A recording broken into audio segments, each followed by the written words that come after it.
This is the story of Henry Goes to the Hospital. You can read along with me in your book, and you'll know when to turn the page when you hear this sound.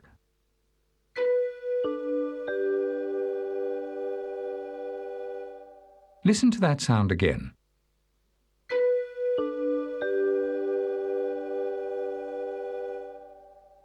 Now, let's begin.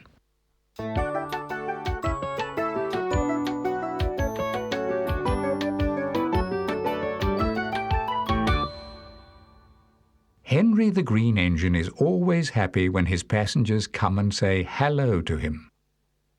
But on this particular morning on the island of Sodor, he had no one to talk to except the station cats. "Hello, Puss," said Henry with a smile. "Meow," replied the cat, ignoring Henry. Then Henry saw his driver chatting with a passenger he hadn't seen before. She was a nurse. Henry was worried. He used to be ill a lot and didn't like hospitals. "Why do I need a nurse?" said Henry afterwards. "I'm not sick again, am I?"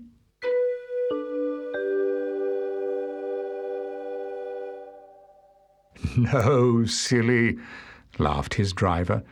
"That was Nurse Nancy. She's just started working at the hospital. She'll be a regular passenger of ours from now on." Henry soon became friends with Nurse Nancy and looked out for her every day. He liked her. She always said hello to him, and Henry always gave her a friendly toot-toot back. And if ever Henry was feeling a little under the weather, Nurse Nancy would get out her stethoscope and listen to Henry's boiler. "Fit as a fiddle," she always said, and gave Henry a pat. That made Henry feel much better.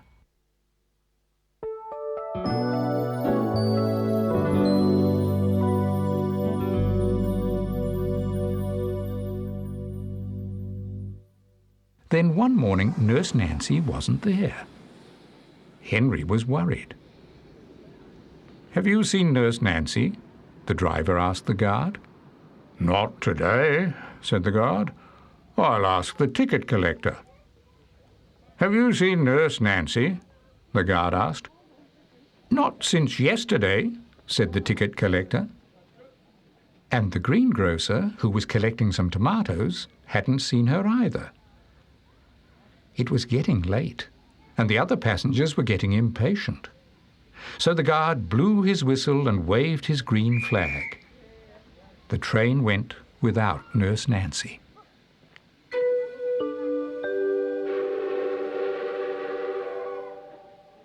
Henry was upset. "I've lost my nice nurse. I've lost my nice nurse," he wailed. "Don't fret, Henry," said his driver comfortingly. "She's probably having a day off or something. Nurses have holidays too, you know." But Henry wasn't happy. To make matters worse, it was a stormy day, and the rain lashed at the carriage windows and thundered down on the roof of the cab. Henry travelled slowly and carefully down the line. He had never liked the rain.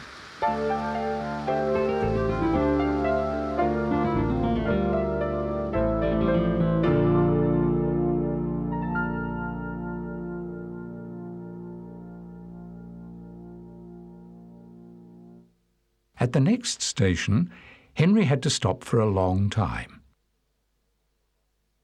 The driver looked out of the cab to see what the delay was. "We've been waiting for far too long," he said. "There must be something wrong." "That's all we need," thought Henry. "Perhaps there's a flood on the line," suggested the fireman. He got down from the footplate and went to see the station master.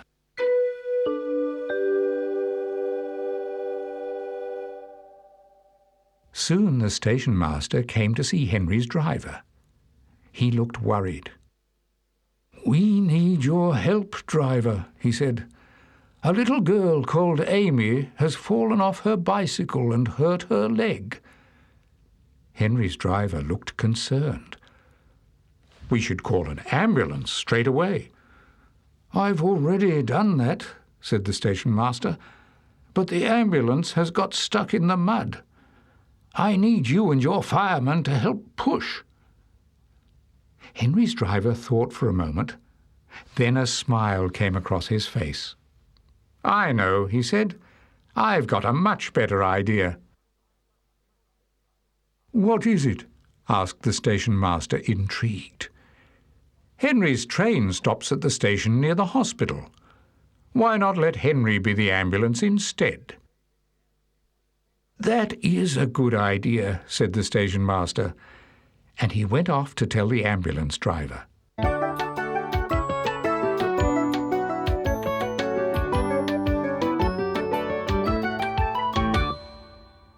Henry was delighted to help, and very honoured to have been selected for such a special duty.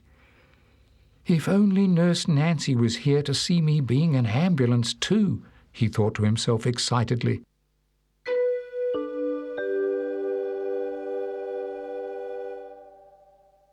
Henry didn't know that his wish was about to come true. Soon 2 ambulance men appeared carrying a little girl on a stretcher, and there, walking by her side, was Nurse Nancy. "Hello, Henry. This is Amy," said the nurse, comforting the little girl on the stretcher. Poor Amy didn't look very well at all, so Henry whistled a gentle toot-toot to cheer her up. Amy managed a little smile. Nurse Nancy smiled as well. "Thank you, Henry," she said. "That was thoughtful." Before the ambulance train could depart, the nurse needed to make sure that Amy was well enough to travel. First, she checked Amy's injured leg to make sure that it was strapped up firmly, but not too tightly. Then she listened to Amy's breathing with a stethoscope. Finally, she timed Amy's pulse. It was a little faster than normal. "Don't worry, Amy," Nurse Nancy said, and she held Amy's hand. "Henry will soon get you safely to the hospital." Henry thought that Amy was very brave indeed.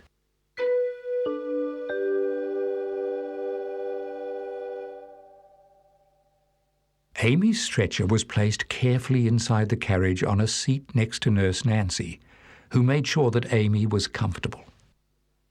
While the guard was explaining the delay to the other passengers, Henry built up steam and got ready to go.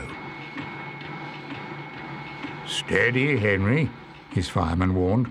"I know you're excited about being an ambulance, but you haven't got a siren or a blue flashing light."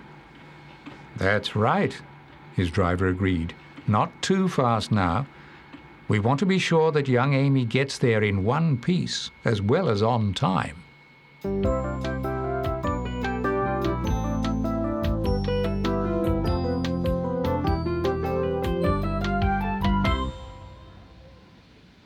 At last, everything was ready. The guard blew his whistle and waved his green flag. Henry set off, gently at first so as not to jolt the carriages, which might have hurt Amy's leg. As he pulled out of the station, Henry saw the 2 ambulance men waving goodbye to him. The back wheels of their ambulance had sunk down deep in the muddy verge. They were really stuck. But in the distance, Henry could hear the familiar chug, chug of Terence the tractor. Help was on the way.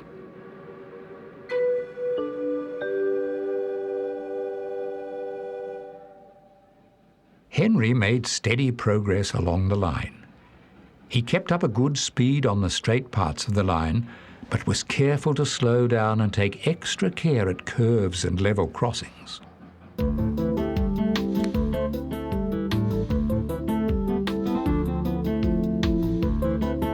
Soon the hospital was in sight.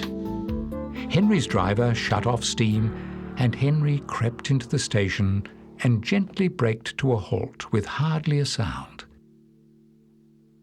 By the platform, another ambulance was waiting to take Amy the short distance to hospital. "Well done, heroic Henry," said Nurse Nancy. "You were a splendid ambulance. I don't know what we would have done without you." Henry turned slightly red and gushed a little steam in embarrassment. No one had ever called him heroic before. 2 ambulance men carefully carried Amy's stretcher along the platform. As she passed Henry, Amy managed a little wave before being placed carefully inside the ambulance. Nurse Nancy shut the doors, and the ambulance set off for the hospital without delay.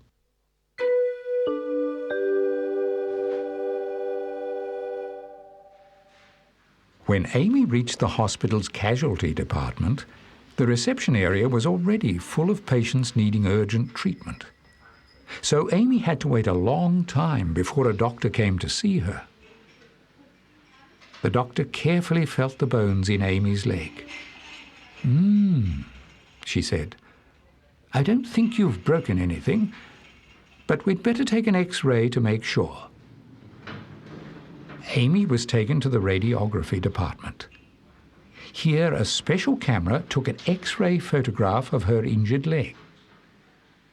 Next, Amy was taken to the children's ward where a bed had been made up for her. Amy was delighted when she found Nurse Nancy waiting at her bedside too. "I've got your X-ray photograph here, Amy," she beamed, and placed the picture on the viewer. "You can see all the bones in your foot really clearly." "I never knew I had so many," said Amy. "Yes, there are a lot," laughed Nurse Nancy. "But the good news is that none of them are broken. Your ankle is only sprained."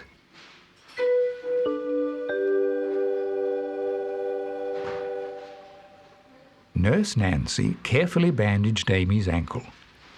"Just to help you keep it still for the next few days," she explained. Then a doctor came and looked at Amy's X-ray. "You'll soon be jumping about again, young lady," he laughed. "In the meantime, the best place for you to rest your ankle is back at home." Amy was pleased that she didn't have to stay in the hospital, and her strapped-up ankle felt much better already. Nurse Nancy took Amy outside the hospital in a wheelchair. A steam engine tooted somewhere in the distance. "Was that Henry?" asked Amy. "I didn't get a chance to thank him properly.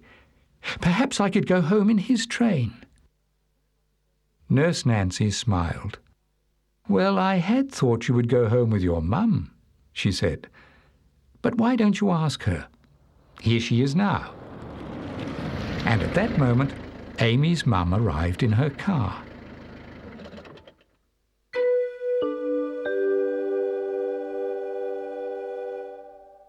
Amy's mum was delighted to see Amy looking so much better.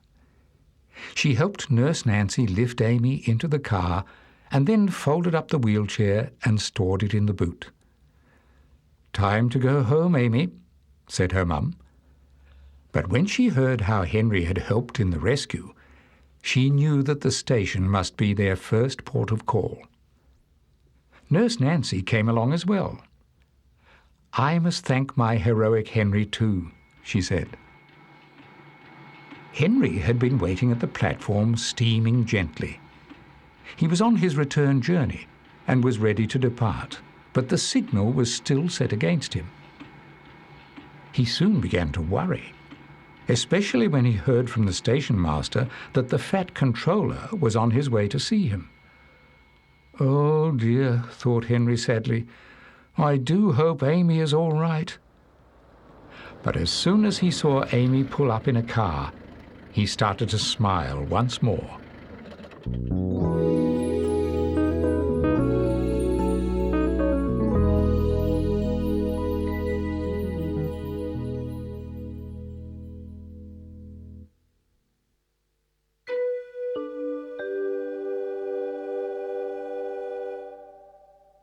Amy was delighted to see Henry again, and Henry was thrilled that Amy had come to see him. Now you've got wheels, just like me, he smiled. Amy giggled. Thank you for helping me, she said. It was fun riding to hospital in your carriages. You must come for a ride again once your foot is better, said the fireman. You can stand on the footplate. Everybody laughed.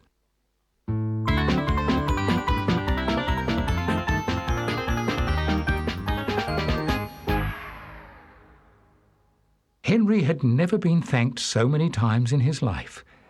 Amy's mum thanked him, Nurse Nancy thanked him, and the Fat Controller thanked him too. You are a really useful engine, Henry, he said. And a really useful ambulance too, added Nurse Nancy. Henry gushed steam happily. Then the signal dropped, and it was time for him to go. Beep, beep. Goodbye, Amy, said Henry. Get well soon. Goodbye, Henry. Amy didn't stop waving until Henry was almost out of sight.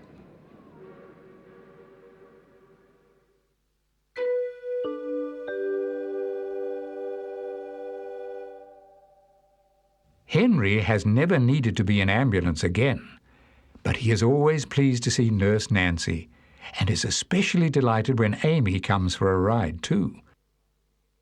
And if ever he should feel slightly off colour, he simply remembers the day that he took Amy to hospital, and that always makes him feel much, much better.